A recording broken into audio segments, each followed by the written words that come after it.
हाँ डीसीटी थी एक, निकाल लो जल्दी छोटी सी डीसीटी। क्वेश्चन नंबर 26 से, चलो 26 का मिनिमम आगरा, चेन्नई, दिल्ली। 27 का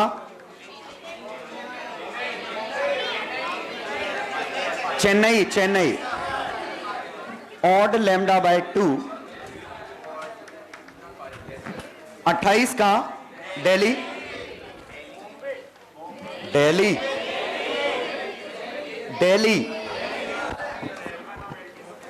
यहां से चालू हुए, यहां पे दोनों फेज में थे, यहां गए, इसने कवर अप कर लिया कितना L1 L3, इसका कवर अप हुआ L2 L4।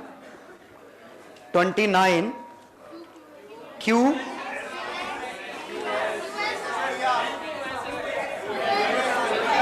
लास्ट का PR, इसका S। सही है, अरे बिल्कुल सही है। आगरा में 4I0 6I0 और पाई, इसका 2A, इसका √6A, पाई है मतलब कट गए 6 माइनस √2, मतलब इंटेंसिटी 6 माइनस √2 का होल स्क्वायर I0। B है 9I0 25I0 पाई, 3A 5A, पाई की वजह से बचा 3A माइनस 5A, 2A मतलब 4I0। चेन्नई में बोर हो गया, चलो समझ गए, यही आ रहा है। चेन्नई में भी पहले का 9 है, दूसरे का 7 है, 2A बचेगा 4I।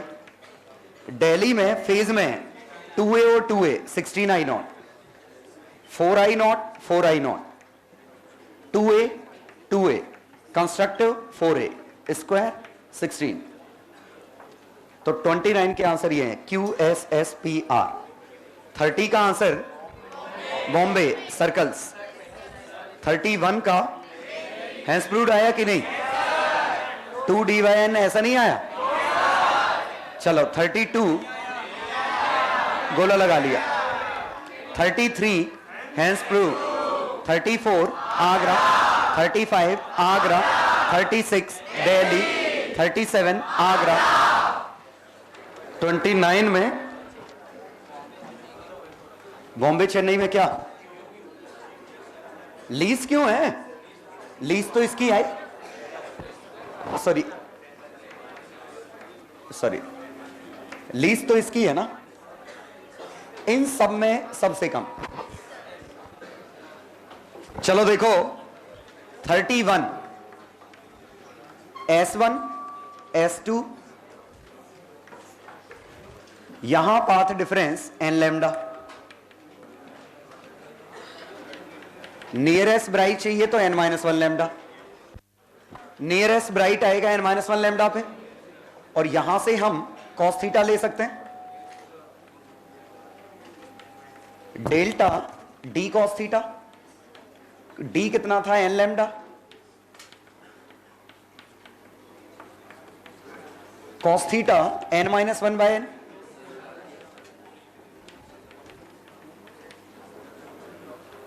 (1 - 1/n), लेकिन हमें चाहिए tan थीटा,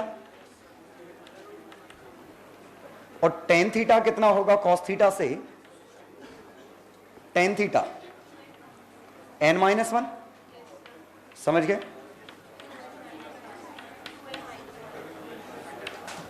आया समझ में, ये बना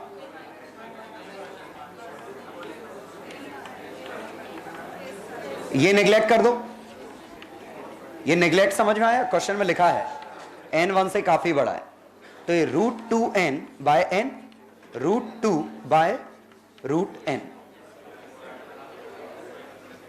और ये डिस्टेंस d है, ये d tan theta, d into √2/n। अगला क्वेश्चन 30 का आंसर बॉम्बे है। बॉम्बे, ये S1 और S2 ऐसे हैं, देखिएगा ये डेल्टा 0 का लोकस है, ये लोकस डेल्टा लैम्डा का होगा, ये 2 लैम्डा, 3 लैम्डा, ऐसे करते करते 4 लैम्डा, ऐसे कुछ लोकस होंगे।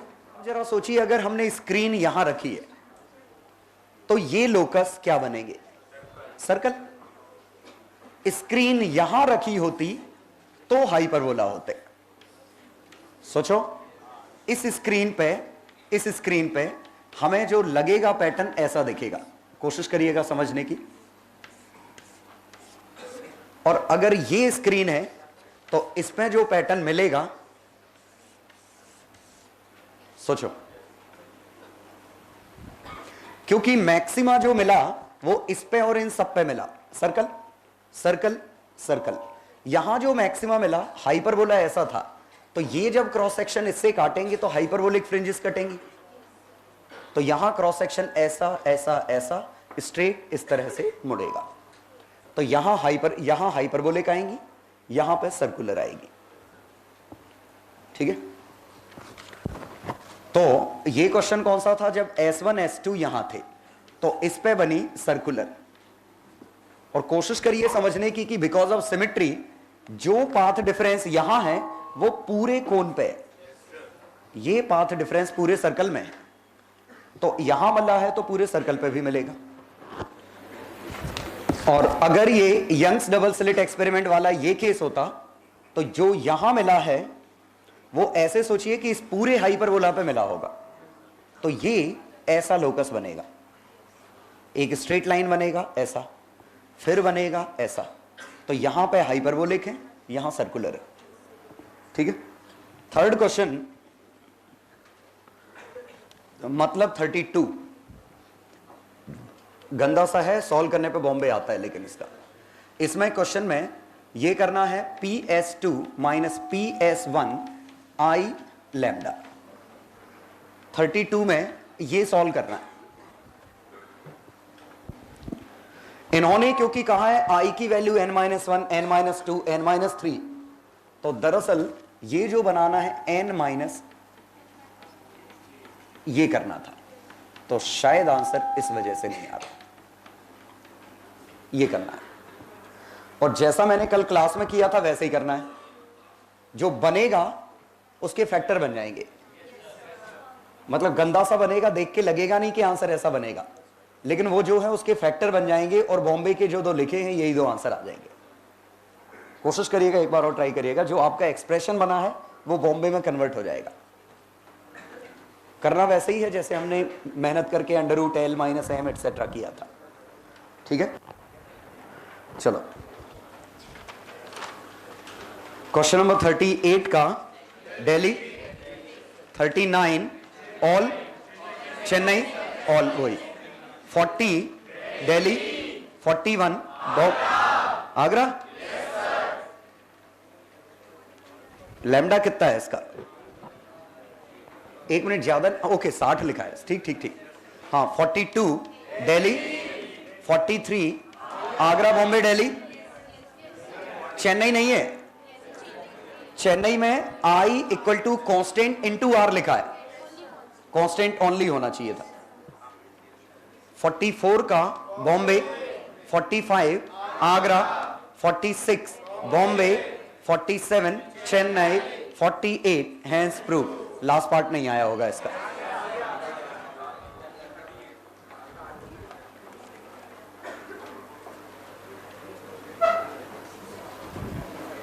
(38) देखो, 2 coherent sources of equal intensity produce maximum intensity 100। तो I1 = 100, I2 = 100। तो A1 = 10, A2 = 10। ठीक है। अब हमने क्या किया कि I1 को 36% रिड्यूस कर दिया। तो I1 कितनी हो गई? 64। I2 कितनी है? अभी भी 100। तो A1 कितना हो गया? 0.8। A2 कितना है? अभी भी 8, 10। तो कंस्ट्रक्टिव, तो I मैक्स कितना हो गया? 18 स्क्वायर। I मिन कितना हो गया? 2 square. 18 square upon 2 square divide कर दो, आंसर आ जाएगा। intensity of one of the slit is reduced by 36%. मैंने वो मेरा 100 और उनका 100 अलग अलग है, बता रहा हूं क्यों। उन्होंने कहा है टोटल इंटेंसिटी, मैंने क्वेश्चन थोड़ा अलग ट्रीट किया है। इन्होंने कहा है कि I1 और I2 दोनों इक्वल थे, तो I और I मिला के जो मैक्सिमम मिलता वो कितना मिलता, 4I। मतलब A और A मिला के 2A मिल रहा है। अब इन्होंने कहा इसको 36% हमने गिरा दिया। 36% मतलब 0.64I और I, तो इसको 0.8A और A मिला के जो मैक्सिमा आया वो 1.8A आया। अब इसका स्क्वायर करते तो कितना बनता, इंटेंसिटी, इंटेंसिटी मैक्सिमम 3.24I। अब क्वेश्चन में कहा है कि 4I की वैल्यू 100 है, तो 3.24I की वैल्यू कितनी है, पक्का समझ में आया। तो I की वैल्यू 25 लेके इसमें मल्टीप्लाई कर दो, 81 आ गया। चलो, और कोई 48 के अलावा 43 में क्या दिक्कत है। अरे ये तो है पॉइंट सोर्स, अगर पावर P फेंक रहा है तो किसी भी R डिस्टेंस पे इंटेंसिटी कितनी होगी, इंटेंसिटी कितनी होती, पावर अपॉन एरिया। तो आ गया ना 1/r²। तो ठीक है, बिल्कुल सही है कि इलेक्ट्रिक फील्ड भी बदल गया होगा। यहां पे R पे इलेक्ट्रिक फील्ड अगर E है तो 2R पे इलेक्ट्रिक फील्ड E/2 है। इलेक्ट्रिक फील्ड का एम्पलीट्यूड भी बदल जाएगा। लाइन सोर्स में यहां अगर इंटेंसिटी I है, यहां इंटेंसिटी I/2, R पे 2R पे, यहां इलेक्ट्रिक फील्ड E है, यहां E/√2। कुछ समझ में आया ये क्या कह रहा हूं। लाइन सोर्स के लिए इंटेंसिटी 1/r पे डिपेंड कर रही है। डिस्टेंस डबल करने पे इंटेंसिटी आधी, मतलब एम्पलीट्यूड 1/√2। E ही एम्पलीट्यूड है। यहां डिस्टेंस डबल करने पे इंटेंसिटी, यहां इंटेंसिटी I थी, यहां इंटेंसिटी I/4 है, तो यहां एम्पलीट्यूड E है, तो यहां E/4 है। और प्लेन सोर्स में हमेशा इंटेंसिटी सेम है, हमेशा एम्पलीट्यूड सेम है। एम्पलीट्यूड ही इलेक्ट्रिक फील्ड है, E। आ गया समझ में। 40 वाले में क्या, हाँ इसका फोटो कहां है, नीचे बनाया फोटो, नीचे फोटो बनाया तो A और C पे 2.5 लैम्डा है। क्वेश्चन में ये 2.5 लैम्डा है। ये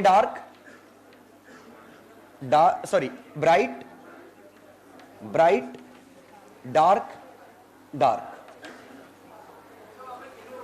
क्या कहां, यहां टॉप पे तो हमेशा Δ0 इक्वी स्पेस है ना। अरे एक मिनट, ऑलरेडी दोनों फेज में थे, यहां पाथ डिफरेंस बराबर है तो ब्राइट ही तो आएगा। यहां ब्राइट को तो इससे मतलब ही नहीं कि गैप कितना था, यहां ब्राइट आएगा या डार्क आएगा उसको इस गैप से लेना देना है। यहां तो पाथ डिफरेंस 0 हो गया, सिमेट्री है। क्या, हाँ तो यही तो प्लेन है, परपेंडिकुलर प्लेन, इसी पे तो Δ0 है पूरे में।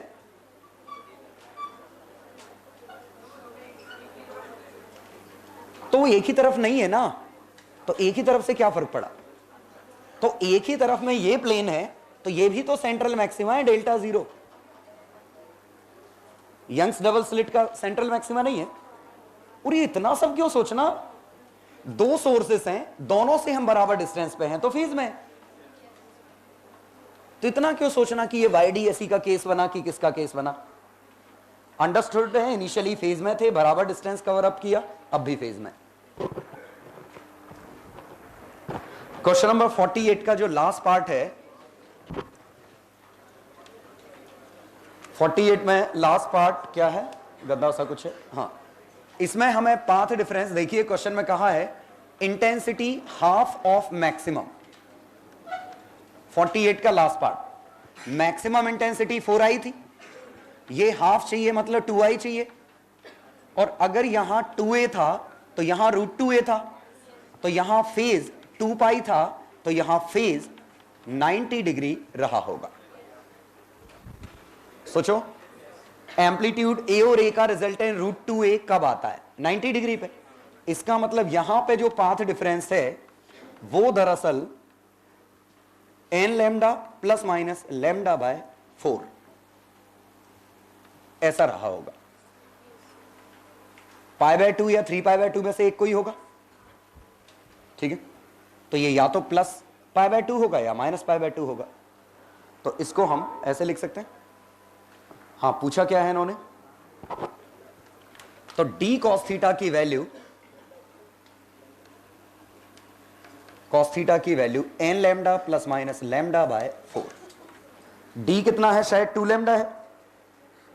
d कितना है? 2 लैम्डा। तो थीटा आया cos inverse n by 2 lambda plus minus lambda by 8।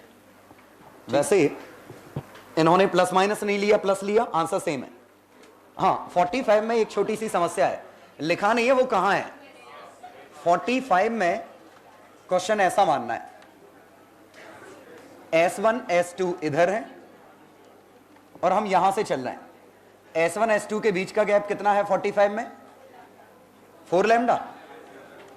तो यहां पाथ डिफरेंस 4 लैम्डा, इंफिनिटी पे पाथ डिफरेंस 0, तो बीच में 3 लैम्डा, 2 लैम्डा, लैम्डा तीनों मिले हो।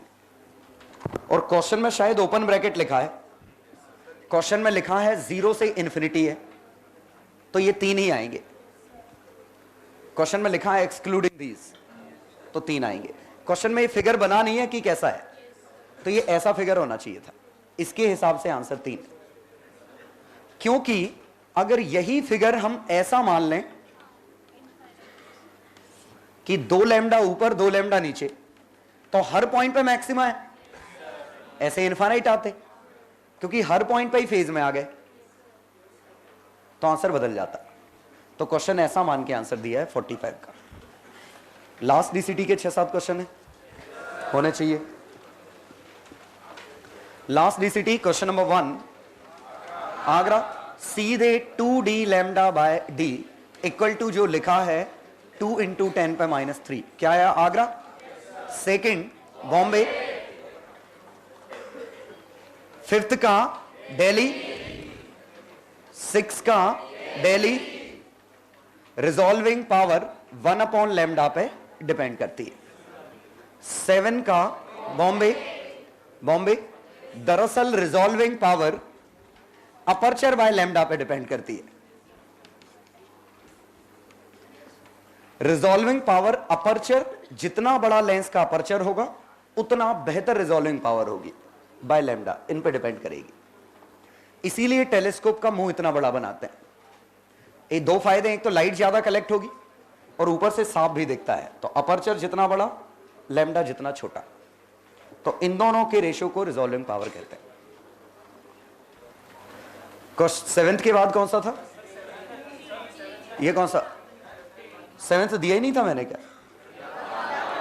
चलो 7th के बाद 15 क्या? नहीं, एब्रेशन तो स्फेरिकल एब्रेशन तो अलग पॉइंट है, वो तो हमें कर्वेचर का ध्यान रखना है। उल्टा वो स्फेरिकल एब्रेशन बढ़ जाएगा आप जितना बड़ा स्फीयर लोगे, उल्टा दिक्कत आती है उससे। तो 7th का आंसर बॉम्बे ओनली है। अब 15 था दिल्ली। दिल्ली 15 के बाद 28 का दिल्ली। 29 बॉम्बे। बॉम्बे हाँ वही है। पीक इंटेंसिटी कितनी है? 4i, और हमें इंटेंसिटी चाहिए 2i, मतलब यहां a नेट हमारा √2a होना चाहिए, मतलब फेज हमारा π/2 होना चाहिए इसका, और π/2 होगा मतलब n λ/2 प्लस λ/4। ऐसा है कोई? ऑड मल्टीपल ऑफ λ/4, सही बात है, ऑड λ/4। आंसर आया बॉम्बे। 30 का आंसर दिल्ली। 31 चेन्नई। 32 चेन्नई ओनली, दिल्ली का कोई रोल नहीं है। क्योंकि अगर वेलोसिटी लार्ज से फर्क पड़ता तो वाईफाई सिग्नल भी स्ट्रेट लाइन में मूव करते। तो यहां वेलोसिटी का रोल नहीं है, वेवलेंथ का रोल है। ठीक है।